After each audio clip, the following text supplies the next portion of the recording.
Hello everyone. तो आज अपन हमारे यूट्यूब चैनल के माध्यम से फ्लेमिंगो वन शॉर्ट रिवीजन करेंगे। तो जैसा कि आप सबको पता है, हमारे सिलेबस में जो चैप्टर हैं, पहले अपन कवर करेंगे the last lesson, second lost spring, third deep water, fourth the red trap, fifth Indigo, poet and pancakes, interview और गोइंग प्लेसेस। तो स्टार्ट करते हैं अपन। जैसा कि आप सभी देख पा रहे हो, चैप्टर नंबर फर्स्ट, जिसका टाइटल क्या है? टाइटल क्या है बोलिए? The last lesson. और इसके जो ऑथर है अल्फोंस डोडेट, रिटन बाय अल्फोंस डोडेट। इनकी डीओबी कितनी बता रखी है? 1840। और डीओडी कितनी बता रखी है? 1897। ड्यूरिंग पर्शियन वॉर, इस चैप्टर के अंदर अपन ये पढ़ेंगे कि ये एक पर्शियन का वॉर चल रहा होता है, जिसको फ्रैंको वॉर भी कहा जाता है। एंड जर्मन कंट्री पजेज, और जर्मन कंट्री जो है वो अधिकार कर लेती है two places of France. France के जो दो जगह हैं, जिनका नाम क्या क्या है बोलिए? अल्सास एंड लोरेन। अब ये युद्ध के दौरान जर्मनी के जो जर्मनी नाम का जो देश है, वो फ्रांस के जो दो प्लेसेज हैं उन पे अपना पजेज कर लेता है। पजेज मीन अधिकार स्थापित कर लेता है। देखो, about the story. About the story mean इस कहानी में अपन किस चीज के बारे में रीड करेंगे, ये आपको अच्छे से देखना है। स्क्रीन विजिबल है ना, सबको दिखाई दे रही होगी। अबाउट द स्टोरी में देखो, this story is about A small boy. ये कहानी जो है वो एक छोटे से लड़के के बारे में है, जिनका नाम क्या था? उस लड़के का नाम क्या था? फ्रेंच। फ्रांस नहीं था, क्या पढ़ते हैं इसको? French. Along with all the villagers, इसके अलावा गांव के सभी लोग, who live in Alsace and Lorraine, जो कहां रहते हैं? अल्सास और लोरेन में रहते हैं। The people have reached in the school of French. अब गांव के लोग जो है वो स्कूल के अंदर पहुंचते हैं। और फ्रेंच टू शो रिस्पेक्ट।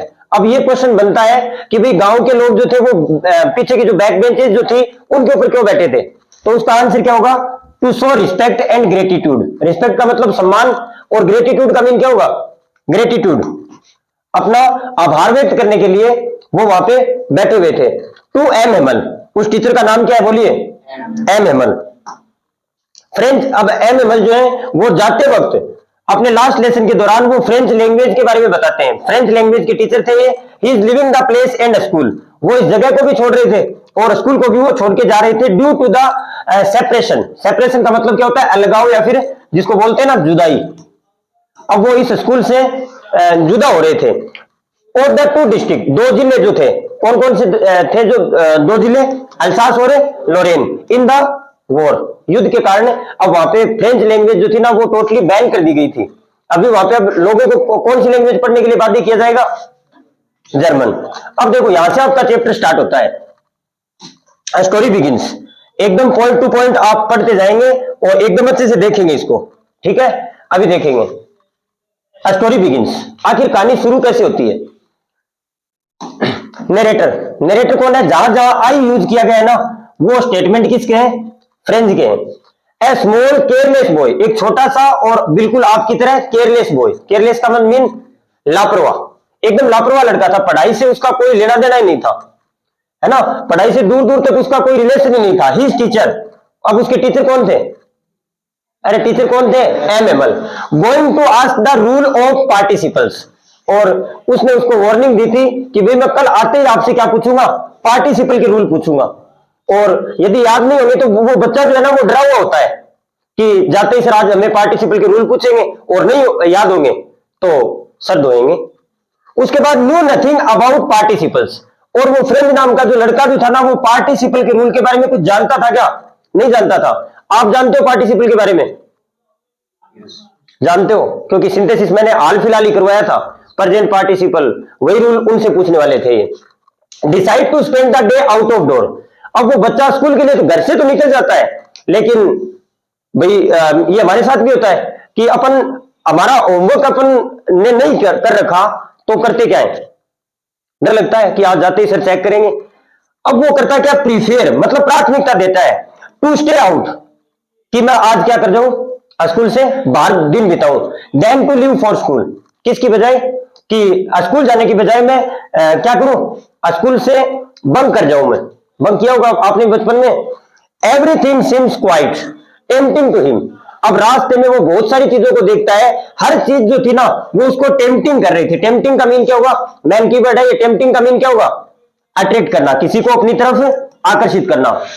अब चैप्टर को जब आपने लाइन टू लाइन पढ़ा था तब आपने पढ़ा होगा कि वो जब जाता है तो जंगल देखता है, मील देखता है, लेकिन स्कूल की बजाय वो सारी चीजें उसे कैसी लगती है, अच्छी लगती है। नेक्स्ट देखो, चैप्टर समझ में आ रहा है ना, नेक्स्ट देखेंगे। कहीं इस यूट्यूब के चक्कर में ना आप अपना लॉस मत कर लेना, कहीं यहां बैठे रहो और चैप्टर समझ में भी ना आए। Decide to leave for school, अब वह फैसला करता है कि मैं आज क्या करूंगा, स्कूल को लीव, वो फैसला करता है कि भाई मैं स्कूल से आज छुट्टी लूंगा। फाइनली लीव फॉर विलेज, और फिर वह क्या करता है, लीव मतलब छोड़ता है। अब वो गांव छोड़ देता है और स्कूल के लिए रवाना होता है वो। एनकाउंटर, एनकाउंटर का मीन क्या होता है, गोली मारना। एनकाउंटर का मीन होता है किसी चीज को फेस करना। फेस का मतलब क्या होता है, सामना करना।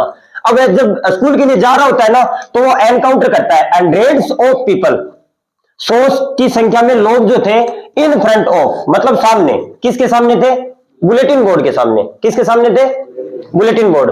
अब बताओ चैप्टर के अंदर ये आपसे पूछा गया था, लोग जो थे वो बुलेटिन बोर्ड के इर्द गिर्द क्यों इकट्ठे हो रखे थे, क्योंकि बुलेटिन बोर्ड जो था ना वो उन्हें सूचना दिया करता था लॉस्ट बैटल्स की, जो कमांडिंग ऑफिसर के ऑर्डर आते थे उनकी, और हमेशा बुरी चीजें उसके ऊपर लिखी हुई हुआ करती थी। और आज भी ऐसा ही कुछ माजरा था, ये बाद में आपको पता चलेगा बुलेटिन बोर्ड के सामने लोग क्यों इकट्ठे हुए थे। पता है क्या आपको क्यों हुए थे, बताओ। क्योंकि एक ऑर्डर आया था एक पर्टिकुलर प्लेस से, उस जगह का नाम बताइए जहां से ऑर्डर आया था, बर्लिन से आया था। और उस बर्लिन से ऑर्डर आने के कारण ना सब मामला अस्त व्यस्त हो जाता है। क्या क्या नुकसान होता है देखो, reaches the school out of breath, अब वो ऑलरेडी लेट था ही, और आउट ऑफ ब्रेथ का मतलब एकदम हाँफता हुआ, पांटिंग करता हुआ। देखो पैंटिंग अलग अलग होता है और पांटिंग का मतलब क्या होता है, गैस्पिंग, सांस ऊपर नीचे होती है ना, अपन जब थोड़ी देर के लिए दौड़ के फिर रुकते हैं तो पांटिंग करते हैं अपन, गैस्पिंग जिसको बोल सकते हैं। अनकॉमन स्कूल, और जैसे ही भाई साहब पहुंचते हैं, कौन, वो फ्रेंड, तो वहां पे वो कैसी चीजें देखते हैं, एक तो होता है कॉमन मतलब साधारण, अनकॉमन क्या होती है, असाधारण चीजें देखता है। क्या क्या चीजें थी, एवरीथिंग वॉज, सब आज ही होगा क्या कुछ, everything was silent as Sunday. अब वो जाते ही देखता है कि आज स्कूल में माहौल कैसा बना हुआ था, जैसे संडे का दिन हो। अब संडे के दिन स्कूल में क्या रहता है, अभी छुट्टी रहती है, कोई होता ही नहीं है, एकदम शांत माहौल था। पहली चीज तो ये थी। अनकॉमन के बारे में आपसे पूछा जा सकता है एग्जाम में कि जब फ्रेंड स्कूल में गया था तो कौन कौन सी चीजें अनकॉमन थी, पहली चीजें बताओ। सब कुछ साइलेंट था, बिल्कुल किसकी तरह, संडे मॉर्निंग की तरह। No sound could be heard, किसी भी प्रकार का कोई आवाज नहीं सुनाई जा रही थी, सुन रही थी। Went straight to the seat without delay, और वो फ्रेंड नाम का लड़का है वो सीधा जाके बिना देरी किए अपनी सीट के ऊपर जाके क्या हो जाता है, बैठ जाता है। नेक्स्ट, इंटर्स द क्लास, अब क्लास में प्रवेश करने के बाद क्या होता है देखो। अब क्लास में माहौल किस तरीके का था ये भी आपको अभी देखना है। He was allowed to enter the class, अब भी उसने सोचा था कि आज मैं लेट हो गया, एमएमएल पक्का मुझे डांट लगाएंगे, लेकिन होता क्या है, खुदा पहाड़ निकली Chuiya.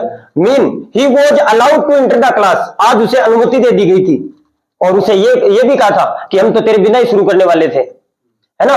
Try to overcome his fear, अब वो बच्चा बैठ तो गया था लेकिन अपनी नजर जो है ना वो ऊपर नहीं कर पा रहा था, रीजन उसे डर लग रहा था।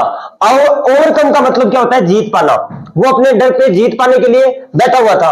Uncommon scene of the class, अब क्लास स्कूल के अंदर तो वो चीजें देखी थी, एकदम शांत माहौल था, अब क्लास के अंदर भी अनकॉमन चीज देखता है। पहली चीज क्या थी, strange to see back benches filled with the villagers, एमएमएल की क्लास में पीछे की बेंच हमेशा खाली रहा करती थी, लेकिन आज कौन बैठे थे, गांव के लोग बैठे हुए थे। कारण क्या था, मैंने आपको स्टार्टिंग में बताया था, वो अपनी रिस्पेक्ट और ग्रेटिट्यूड शो करने के लिए वहां पे बैठे हुए थे।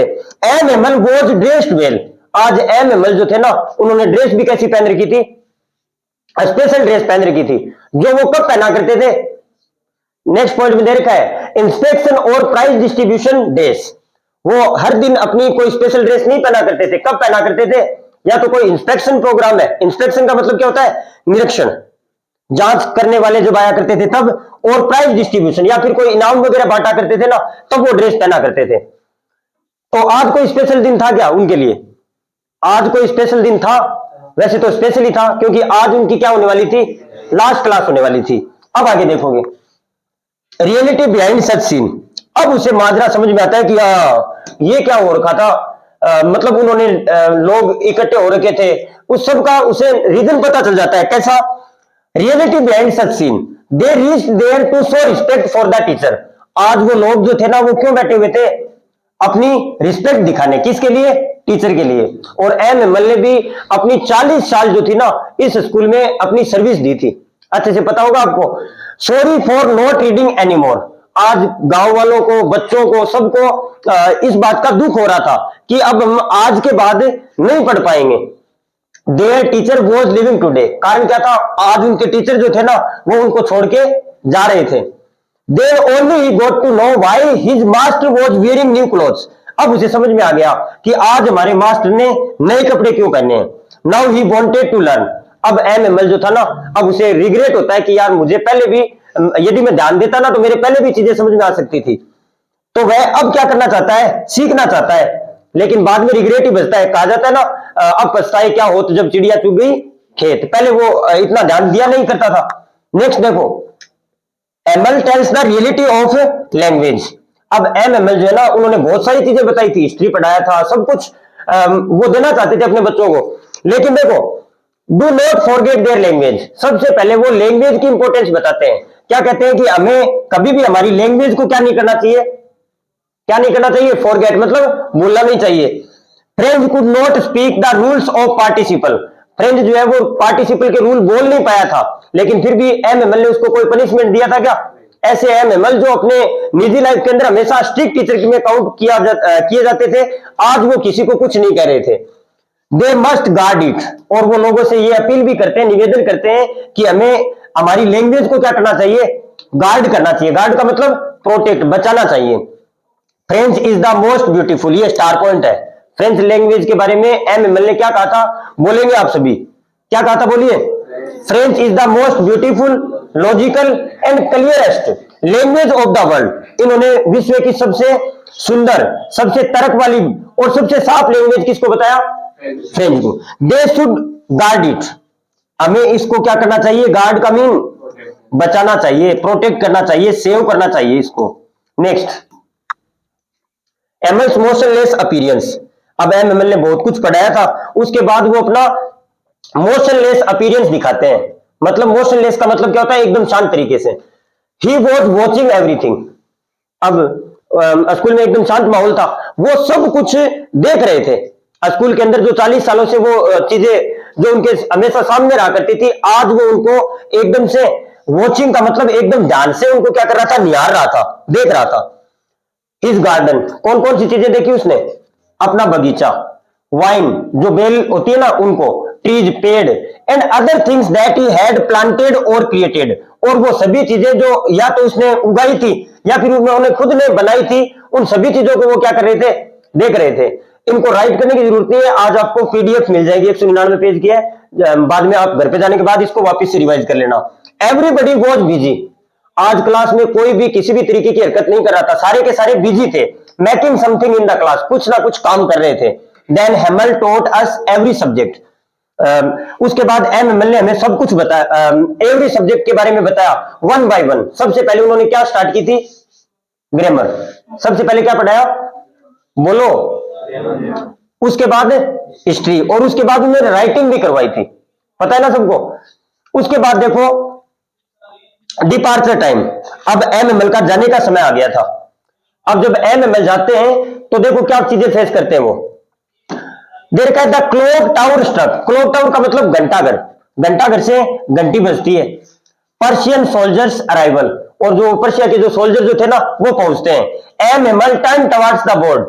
अब एमएमएल खड़े होते हैं और बोर्ड की तरफ मुड़ते हैं, और बोर्ड के ऊपर बड़ा सा क्या लिख देते हैं? वाई वेला फ्रांस। क्या पढ़ेंगे इसको? वाई वेला फ्रांस। इसका हिंदी मीन क्या होता है? वाई वेला फ्रांस। ये फ्रेंच लैंग्वेज में होता है फ्रांस जिंदाबाद, फ्रांस अमर रहे। The class was dismissed. और उन्होंने ये बात बोल के बताई थी क्या कि आपकी क्लास पूरी हो गई है? उन्होंने गेस्चर किया था। गेस्चर मीन इशारे किए थे। चैप्टर कंप्लीट हो चुका है। समझ में आया कि नहीं आया? चैप्टर थोड़ा बहुत रिफ्रेश हुआ होगा। नेक्स्ट देखिए इसके इंपॉर्टेंट क्वेश्चन। अब आपको इजीली समझ में आ जाएगा कि भाई इंपॉर्टेंट क्वेश्चन इनको कहा है तो क्यों कहा गया है। देखो इधर, अब इसके ये आंसर नहीं है, पॉइंट बताएं, पॉइंट से आपको सेंटेंस बनाने हैं। समझ में आ रही है ना बात? तो देखो पहला क्वेश्चन क्या है, what did friend see as he pass the town hall. बताओ, जैसे वो टाउन हॉल के पास से गुजरता है तो वह क्या देखता है? क्राउड। कहां था क्राउड? टाउन हॉल पे। ऑफिशियल ऑर्डर एंड इंफॉर्मेशन, इस बुलेटिन बोर्ड पे आता क्या था? जितने भी अधिकारियों के जो आदेश हुआ करते थे वो, और इंफॉर्मेशन मतलब सूचना आया करती थी। डिड नॉट स्टॉप, लेकिन वह स्कूल के लिए जल्दी था इसलिए वह नहीं रुकता है। हरीड टू स्कूल, क्योंकि उसे स्कूल के लिए क्या थी? स्कूल की क्या थी? हरीड। हरीड का मीन जल्दी। सेकंड क्वेश्चन इंपॉर्टेंट बनता है ये, पूछा जा सकता है, what did animal tell the people in the class about the French language. French language के बारे में क्या कहा था जो मैंने आपसे बुलवाया था कि फ्रेंच लैंग्वेज है ये most beautiful, logical and clearest language in the world. What did he ask them to do, उन्होंने क्या करने के लिए कहा और क्यों करने के लिए कहा? क्या करने के लिए कहा था? फ्रेंच लैंग्वेज को गार्ड करने का कहा था ना, कि इसको प्रोटेक्ट करना चाहिए, क्योंकि ये कहा जाता है कि भाई जिस इंसान को लैंग्वेज का नॉलेज होता है ना, वो हमेशा अपने जेल की चाबी को अपनी पॉकेट में डाल के घूमता है। होता है कि नहीं होता? सपोज दैट आप अमेरिका गए, यदि आपको इंग्लिश नहीं आती, वहां की पुलिस अगर आपको पकड़ देती है और जेल में डाल देती है, तो आप बेगुनाह हो, इस बात को साबित करने के लिए आप कौन से मीडियम को यूज करोगे? हिंदी कोई नहीं समझेगा, मारवाड़ी कोई नहीं समझेगा। यदि आपको लैंग्वेज आएगी तो आप अपना मतलब अपने स्टेटमेंट से आप अपने आप को क्या कर सकते हो? फ्लोलेस फील कर सकते हो, मतलब निर्दोष बता सकते हो। अब देखो, how did the order from Berlin change the situation in the school. अब ऑर्डर जो आया था ना, उसने बहुत कुछ कर दिया था। फ्रेंच लैंग्वेज जो थी वो बैन कर दी गई, की गई थी ना, और रिप्लेस्ड बाय जर्मन लैंग्वेज, और उस लैंग्वेज को रिप्लेस कर दिया गया था किसके द्वारा? जर्मन लैंग्वेज के द्वारा। अ स्कूल टॉट जर्मन, अब स्कूलों में क्या पढ़ाया जाएगा? जर्मन। न्यू मास्टर, नए मास्टर आ जाएंगे। अफेक्टेड पीपल, लोग भी बुरी तरीके से हर्ट हुए थे, लोगों को रिग्रेट हुआ था। Regret for not going to school, अब लोग जो थे ना वो एक प्रकार से धोखा कर रहे थे कि भाई हम स्कूल नहीं गए। डिपार्चर ऑफ एमएमएल, और एमएमएल भी क्या हो गए थे? डिपार्चर मतलब प्रस्थान कर गए थे। यहां पे एक पॉइंट ये भी बन सकता है कि लोगों के दिल में क्या आया? हैट्रेड फील होने लगी। हैट्रेड का मतलब नफरत। आगे और भी क्वेश्चन होंगे शायद। कैरेक्टर स्केच याद कर लेना एमएमएल का। अगर ये कैरेक्टर स्केच आता है तो ये 3 नंबर का आएगा। पेपर का लेवल अब की बार इजी रहेगा। एमएमएल के बारे में जितनी भी डिटेल है, देखो स्टार्टिंग में अपन ने पढ़ा था एमएमएल कैसे थे? Strict but full of patriot personality. लेकिन पैट्रियोट का मतलब क्या होता है? देशभक्ति का व्यक्तित्व था उनका, भाई अपने देश से बहुत ज्यादा लगाव था इनका। सिंबल ऑफ डिसिप्लिन, और ये प्रतीक थे किस चीज का? तो आप इस सेंटेंस को कैसे बनाओगे? एमएमएल is a symbol of discipline. Had built the whole school, और उसने पूरी स्कूल को बनाया था। बनाने का मतलब ये नहीं कि वो मतलब ईंट जलाई बिया करो।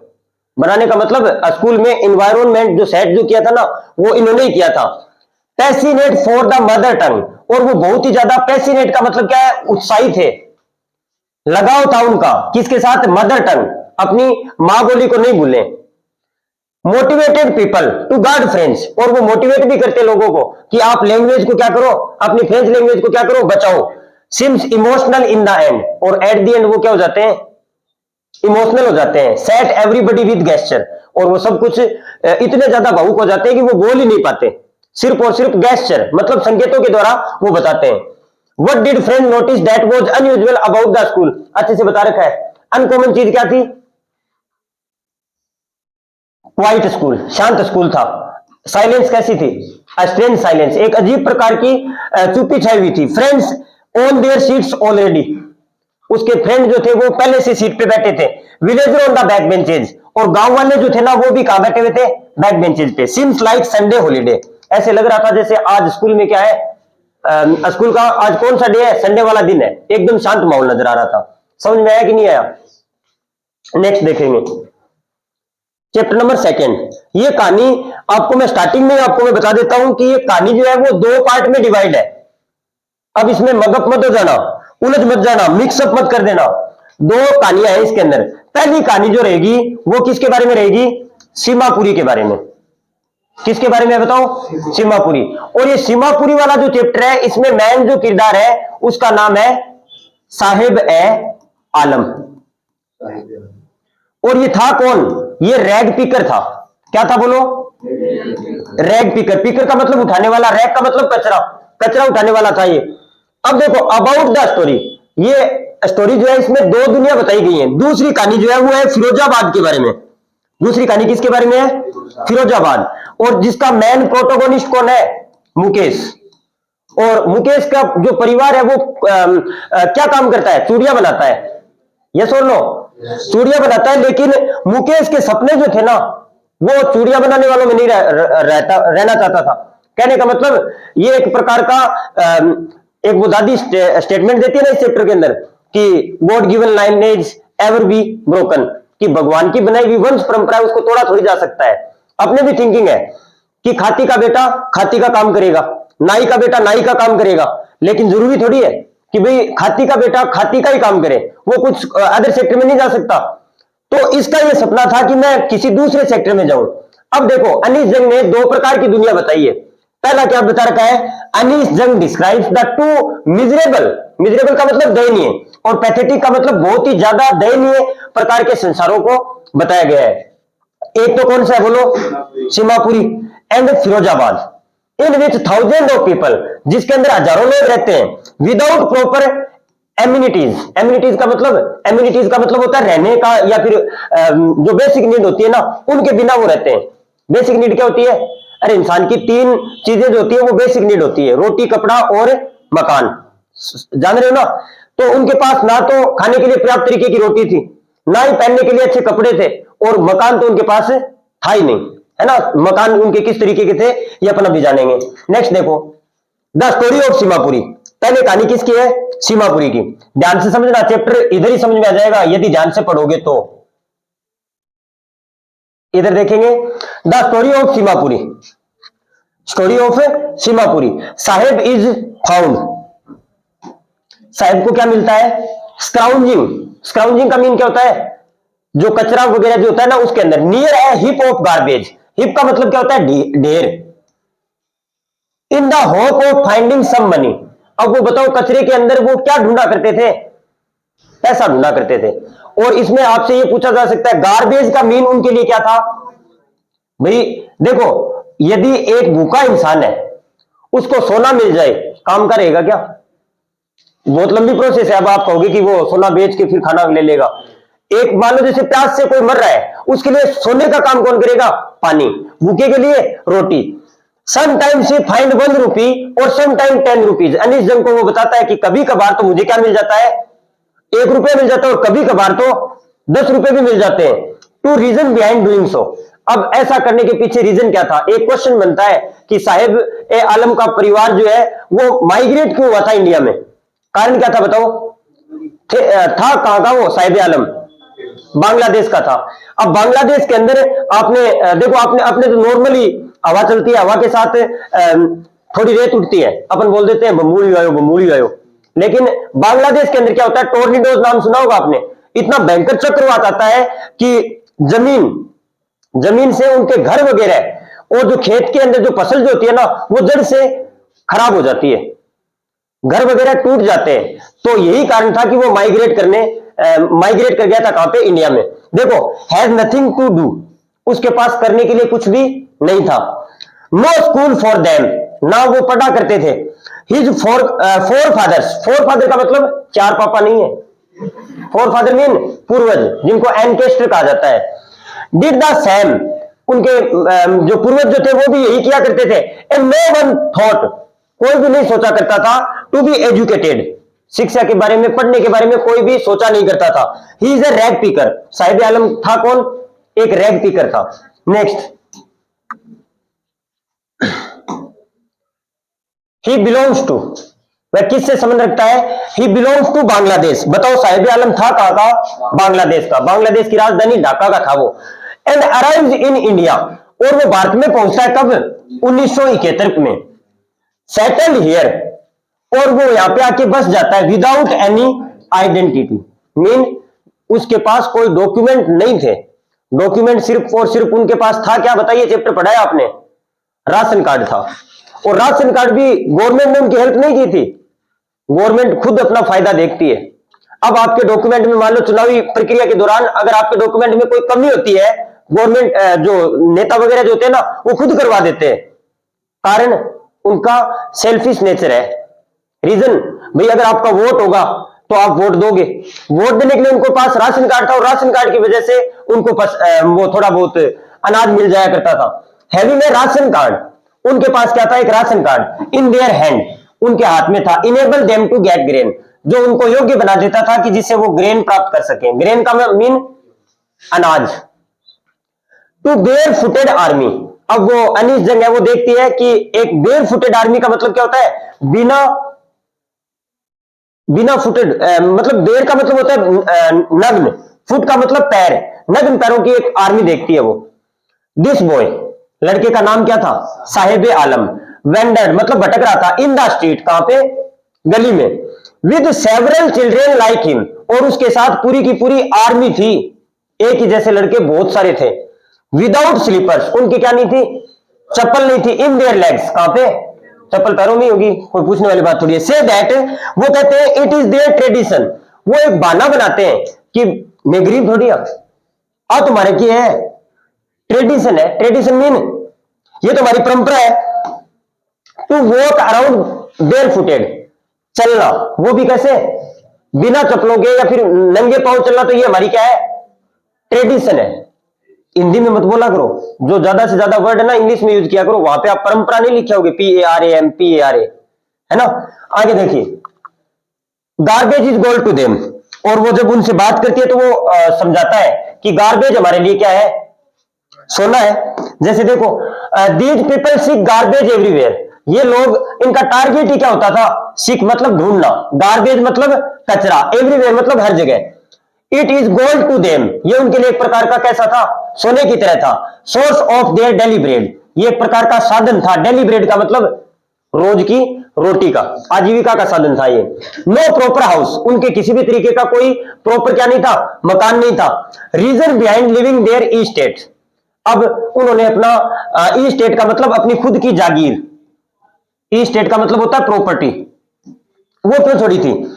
Frequent storms swept away their field and homes, वो फ्रीक्वेंट का मतलब बार बार आने वाले, स्टॉर्म्स का मीन तूफान, स्वेप्ट अवे का मतलब उड़ा ले जाना, उनके खेतों को और उनके घरों को क्या कर दिया करते थे, उड़ा ले जाया करते थे। Had no source of earning, और उनके पास किसी भी तरीके का कोई साधन नहीं था डेली ब्रेड का। डेली ब्रेड का मतलब अपने आप को सरवाइव करने का और बॉडी और सोल एक साथ रखने का। शरीर और आत्मा एक साथ होती है तभी अपन जीवित होते हैं, शरीर अलग हो जाए, आत्मा अलग हो जाए, इसका मीन ही या सी इज नो मोर। नो मोर जानते हो ना, kick the bucket, working at A tea stall. अब बताओ, साहेब को एट द एंड काम मिलता है कहां पे, चाय की दुकान पे। The writer encounter Saheb walking on to road having a steel canister, अब एक दिन अनीस जंग जो है वो उनको देखते हैं कि भाई जो राइटर है अनीस जंग, वो एनकाउंटर का मीन सामना करती है साहेब का। वॉकिंग ऑन द रोड, जो सड़क पे चल रहा था और उसके हाथ में क्या थी, स्टील की कैनिस्टर थी। कैनिस्टर मीन बर्नी, केतली, है ना। ही अनाउंसेज, और वह कहता है, वह घोषणा करता है एक बात की, that he is being paid 800 and all his meals, और वो कहता है कि अब मुझे 800 रुपए मिलते हैं और भरपेट खाना मिलता है। द राइटर आस्क्स, अब राइटर उससे पूछती है, आर यू हैप्पी, कि क्या तुम इस काम से खुश हो, बताओ आपको क्या लगता है, खुश था क्या वो, खुश था क्या, नहीं था। हिज केयर फ्री फेस, भाई मान लो जैसे आपसे मैं पूछूं कि आज आप अपना होमवर्क करके लाए हो क्या, और आप अपनी गर्दन नीचे कर लो, इसका मीन आपने इनडायरेक्टली जवाब दे दिया कि आपने काम किया या नहीं किया, नहीं किया। अगर काम किया होता ना तो टीचर के आने से पहले ना नोटबुक लेके तैयार रहते कि आज नोटबुक चेक करनी है, नोटबुक चेक करनी है। नहीं किया होता, इसका मीन वो कोई जवाब नहीं देता, जमीन की तरफ देखना शुरू कर देता है, इसका मीन वह खुश था क्या अपने काम से, नहीं था। Lodges the brightness of his face, और वह अपने चेहरे की चमक को क्या कर देता है, खो देता है। और लाइन एक आई थी ना, because Sahib is no longer his own master, अब साहिब जो था वो अपना खुद का क्या नहीं रहा था, मालिक नहीं रहा था।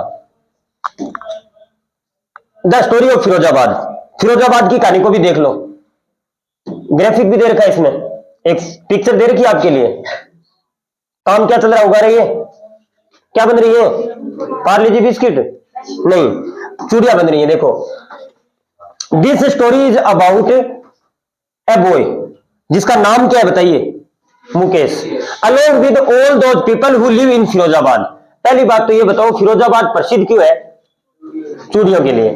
The largest glass blowing industries, सबसे बड़े गिलास जो ग्लास जो होते हैं, कांच जो होते हैं, उनको पिघलाने का उद्योग कहां पे मिलेगा आपको? Firozabad. Here thousand of people, यहां पे हजारों की संख्या में लोग live A pathetic and miserable life, एक दयनीय जीवन जी रहे हैं, working in glass blowing industries. लगभग हर दूसरा परिवार कौन से काम में इंगेज्ड है? ग्लास ब्लोइंग इंडस्ट्री, मतलब चूड़ियां बनाने में, बैंगल मेकिंग में। स्टोरी बिगिंस, आखिर ये कहानी कैसे चलती है देखो।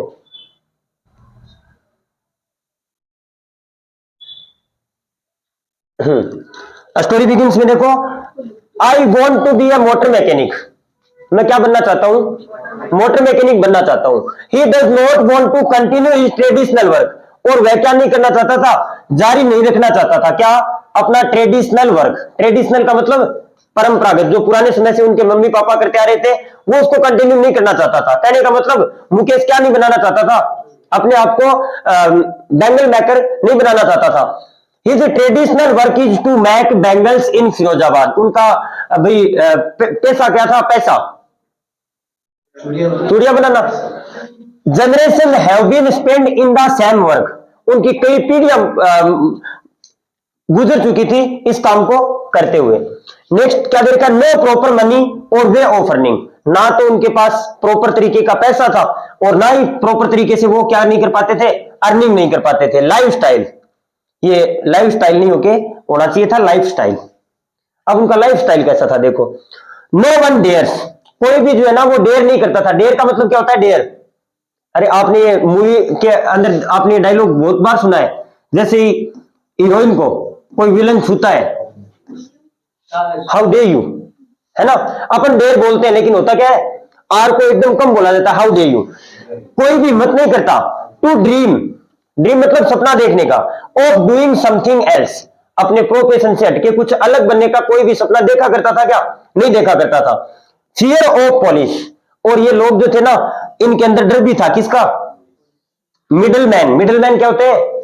मिडलमैन बिचावले, जिनको दल्ला कहा जाता है ना? साहूकार, इन सब से वो डरा करते थे। Children accept this professional as their fate, और बच्चों ने इस काम को अपना क्या मान लिया था? फैट। फैट का मतलब भाग्य, कि अपने तो भाग्य में यही लिखा है। Help their parents in earning their daily bread, और वो क्या करते थे? अपने माता पिता उनकी सहायता किया करते थे अपनी डेली ब्रेड को अर्निंग करने में। डेली ब्रेड क्या होती है पता ही आपको? रोजी रोटी। Next, takes the narrator home, अब वो अनीस जंग को एक दिन ले जाता है अपने घर पे, ले जाता है ना? जब वो घर पे जाते हैं तब वो बीच रास्ते में क्या क्या चीजें फेस करते हैं देखो। My house is being rebuild, अब मुकेश कहता है कि मेरा घर जो है ना वो रीबिल्ड हो रहा है। रीबिल्ड का मतलब वापिस बनाया जा रहा है। कम विद मी होम, कि आप हमारे साथ कहां चलो? घर पे चलो। दे पास थ्रू ए स्टिंकिंग लेन, अब जब वो जाते हैं तो स्टिंकिंग का मतलब बदबू वाला रास्ता जो था उसके थ्रू वो होके जाते हैं। People and animals live there together, जानवर और लोग एक साथ ही रहा करते थे। रीजन, जानवरों के प्रति लगाव था, तो गरीबी। रिच होम, और वो घर पे पहुंचते हैं। घर कैसा था? हाफ बिल्ट, आधा बना हुआ। And halt covered by dead grass, halt का मतलब होता है छत। छत जो थी ना वो कवर थी, पट्टी वगैरह नहीं थी, बल्कि क्या था? डेड ग्रास, सूखा घास जो होता है ना उसका वो छप्पर था। ग्रैंड मदर सेज, अब वहां पे दादी बैठी हुई है, वो दादी क्या कहती है?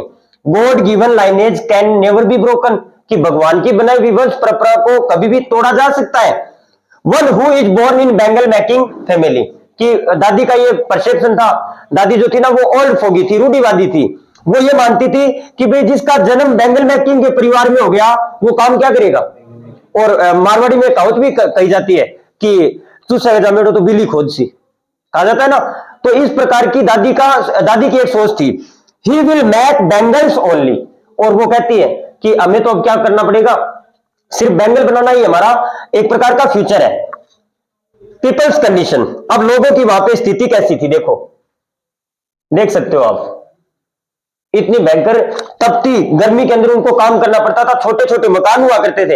एक पूछा जाएगा आपसे, हजार्डस, भाई बैंगल मेकिंग में काम करने वालों के लिए खतरे की बात क्या थी देखो। They have no proper earning, उनके पास क्या नहीं थी? ना तो उचित तरीके की कमाई कर पाते थे। No proper source of air and light, ना तो उनके पास हवा और ना ही प्रकाश, मतलब लाइट वगैरह के कनेक्शन भी नहीं थे। Work in small dingy cells, और वो उनको काम करना पड़ता था। स्मॉल का मतलब क्या होता है, छोटी। डिंगी सेल्स का मतलब छोटी जो कोठरी जो होती है ना, अंधेरी कोठरी, उनके अंदर उनको काम करना पड़ता था। Go blind before becoming an adult, अब वो बूढ़े होने से पहले ही उनकी आंखें क्या कर देती थी, जवाब दे दिया करती थी, आंखों से कुछ दिखता ही नहीं था। कारण क्या होता है भाई, देखो ये कहा जाता है ना कि आप मान लो जैसे रात को मोबाइल ऑपरेट करते हो, तो लाइट के अंदर ही यूज करेंगे ना तो ज्यादा बेटर होगा। और यदि आप लाइट बंद करके आपका पूरा का पूरा जो मोबाइल स्क्रीन की जो लाइट है वो अगर आपकी आंखों पे पड़ती है, इसका मीन किसी ना किसी तरीके से वो आपकी आंखों को क्या कर सकती है, खराब कर सकती है। Wants to be a motor mechanic, अब मुकेश क्या करना चाहता था, मोटर मैकेनिक बनना चाहता था। अब वो कहता है I will go to garage to learn, अब उसके दिमाग में एक भूत सवार है कि मैं जाऊंगा कहां पे, गैरेज में जाऊंगा, क्या करने के लिए, सीखने के लिए। Do you want to fly an aeroplane, अब देखो बेचारा मोटर मैकेनिक तो बन ही नहीं पाया था, और अनिस जंग है ना, वो उससे एक पर्सन पूछ लेती है कि तुम एरोप्लेन भी उड़ाना चाहते हो, तो वो फट से जवाब दे देता है कि नहीं, थारे एरोप्लेन ही लाग रही, मोटर मैकेनिक की कौन बड़ी जन लाग रही हो। Only few aeroplane fly over Firozabad, वो कहता है कि भी हमारा फिरोजाबाद जो है उसके ऊपर कुछ ही एरोप्लेन जो है ना वो क्या करती है, उड़ती है। ठीक है, अब इसमें देखो क्वेश्चन कौन कौन से दे रखे हैं। हालांकि आज आपको एक पीडीएफ भेजी जाएगी जिसमें टोटल क्वेश्चनों का विद आंसर, ज्यादा पेज नहीं है, 30 से 40 पेज है, 36 पेज मान के चलो, 36 पेज की पीडीएफ है, वो आपको भेज दी जाएगी। उसमें इंपॉर्टेंट क्वेश्चन है। तो पहला प्रश्न क्या दे रखा है, why did Sahib family settle at Seemapuri, बताओ साहिब का परिवार जो था वो सीमापुरी में सेट क्यों हो गया था, क्यों सेट हो गया था बताओ, फ्रीक्वेंट स्टॉर्म के कारण। Destroyed their homes and field for a better life, survival opportunities, to find gold, body and soul together. अब इनसे पॉइंट बनाने हैं आपको, समझ में आ रही है बात। What does the author mean by the expression garbage to them is gold, अभी ऑथर ने ये बात कही है कि कचरा जो है ना वो उनके लिए सोना है, गार्बेज क्या है, वैल्यूएबल है उनके लिए। क्यों, क्योंकि कचरे में से उनको कभी पैसा मिल जाता है, और कोई कबाड़ वगैरह जो होता है ना उसको बेच के वो अपना मतलब डेली ब्रेड खरीदते हैं। ए सोर्स ऑफ इनकम, और कचरा ही उनके लिए एक प्रकार का क्या है, साधन है, किस चीज का, इनकम का। फाउंड ट्रेजर इन ट्रेश, और वो कभी कभी कचरे के अंदर ट्रेजर पा लेते हैं, ट्रेजर मतलब खजाना। सिंबल ऑफ सर्वाइवल, और कचरा ही उनके लिए सिंबल है किस बात का, सर्वाइवल। सर्वाइवल क्या होता है, आजीविका। Means of keeping body and soul together, और उनके लिए यही साधन है। बॉडी एंड सोल टुगेदर का मतलब क्या होता है, अपने आप को जीवित रखने का, अपने आप को जीवित रखने का। What happens when the Bengal makers in Firozabad try to get organized for their rights, बताओ जब वो अपने आप को संगठित करते हैं तो भी क्या किस प्रकार की समस्या का सामना करना पड़ता है। They are hauled and dragged, उनको घसीटा जाता है, टू द प्रिजन, पुलिस उनको पकड़ के ले जाती है, तभी तो कहा जाता है गरीब का कोई नहीं होता। लॉ कीपर्स, जो कानून रखने वाले होते हैं, पॉलिशमैन होते हैं, और middle man, authorities ignore them, अधिकारी वर्ग।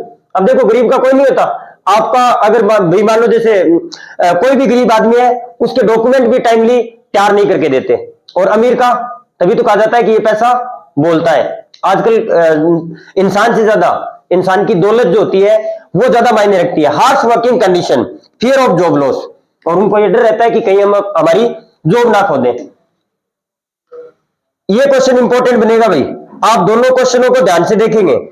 पर्सन क्या देखो ध्यान से, describe the living condition of Seemapuri slums, Seemapuri की स्थिति क्या थी, डिप्रोवाइड थे, डिप्रोवाइड का मतलब वंचित। फंडामेंटल फैसिलिटीज, फंडामेंटल का मतलब बेसिक जरूरतों से भी वो वंचित थे। नो ड्रेनेज, किसी भी प्रकार की नालियों का सिस्टम नहीं था।